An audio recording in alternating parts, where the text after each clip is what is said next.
So, in line with the upcoming World Radio Day, or WRD, of 13 February 2022, organized by UNESCO, APO Group, the leading Pan-African communications consultancy company, will make a major announcement dedicated to radio in Africa.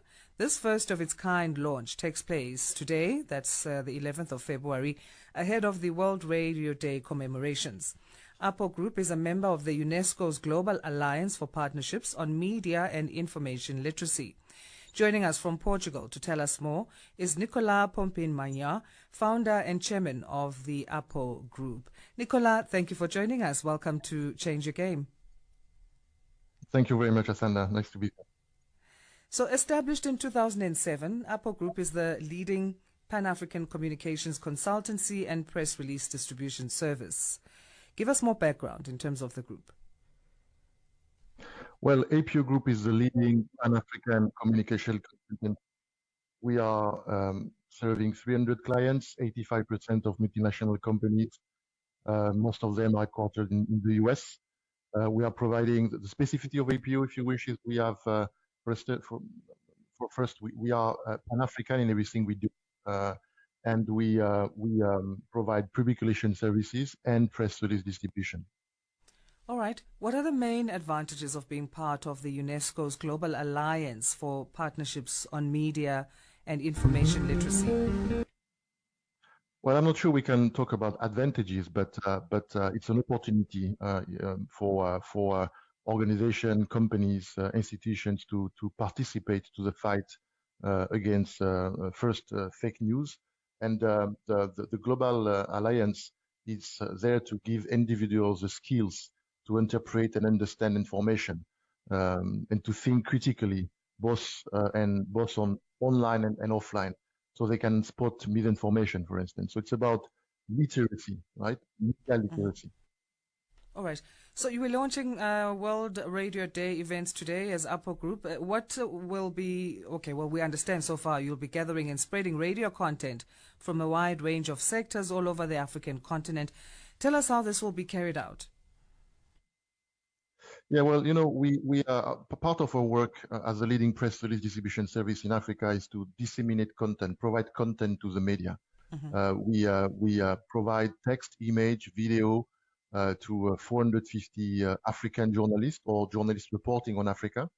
And these days when everything is digital, everyone is talking about the internet and the mobile application, etc. It will be very easy for us in the PR industry to forget that, in fact, today in Africa, less than 50% of Africans currently have access to the internet.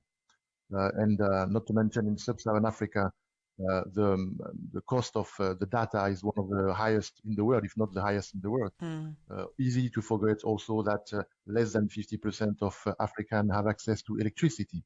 On top of that, more than 30% African adults cannot read. So if you are in Africa and you don't have access to internet, you don't have access to electricity, you don't know how to read, your only possibility to receive news and information remain radios, because radios doesn't care about barriers like electricity grid or mobile range, and you don't need to know how to read to listen radio. So in terms of the PR industry, everything is gearing toward all digital, but the fact is there is a huge untapped audience which can only receive news and information through radio waves. And that's why we have decided as a very large content provider. Again, we are providing a lot of content to the media in Africa for 15 years now.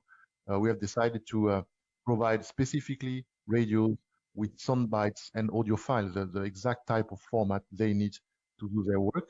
So on the occasion of the World Radio Day, we are launching a new service called the Radio News Release, which will provide those sound bites, those audio files to radios. As you may know, we have a established partnership with the African Union of Broadcasting, which is going to help us which is going to support that service.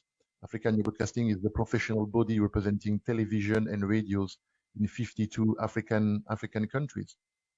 All right, I think you've given us quite a few then in terms of what to expect there. But one might wonder what goes into curating this type of radio content and what makes it relevant to World Radio Day celebrations of this particular time, COVID and all that. Yeah, well, as I was explaining, we serve a lot of clients, 300 something, and they are coming from a lot of different industries, and the status is very different. So we have companies, but you have institutions, you have sports federations. So just to give you an example, in a nutshell, APO is providing to the African media content coming from, for instance, a company like Canon, but also sports federation like FIFA, or sport competition like the Basketball Africa League, but also international institution like the African Development Bank or the Islamic Development Bank or the European Investment Bank. So when you put all of this together, it's a guarantee for African radios to receive sound bites from all sorts of coming from all sorts of topics, subjects about business, economy, but also sport, and so coming from all over the continent. As we know, content is not free, right? Content is expensive, and APO Group is for 15 years now providing free content to the media in Africa. I mean, let's not forget that APO is an acronym. It stands for African Press Organization. So we are here to support the entire media landscape, including the African radio, by providing them the type of format, the MP3, the sound bites, audio file they need to do their work. Absolutely. What should we be prioritizing as part of commemorations this World Radio Day? I guess that will be difficult. I mean, as you say, there's so much that goes into this space. But what do you think needs to be top of our heads this time around?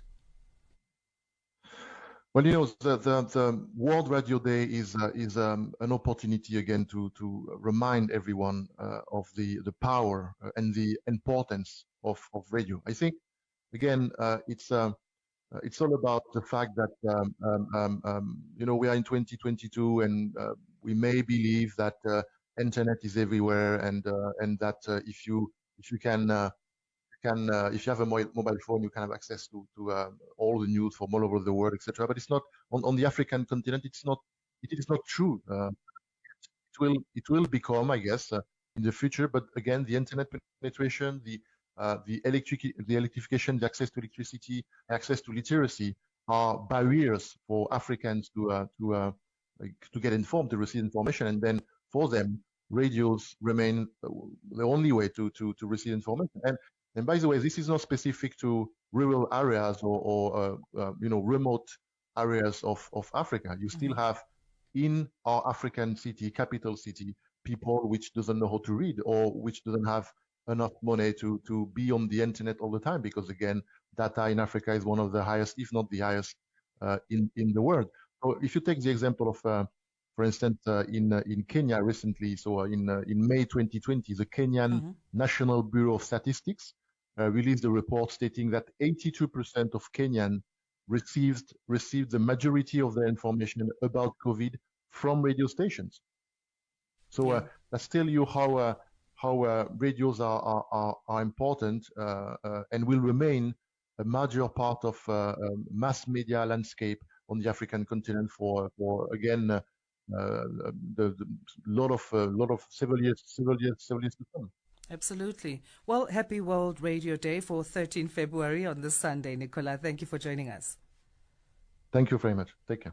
Great. Nicolas Pompigne-Mognard is founder and chairman of the APO Group, that's the African Press Organization.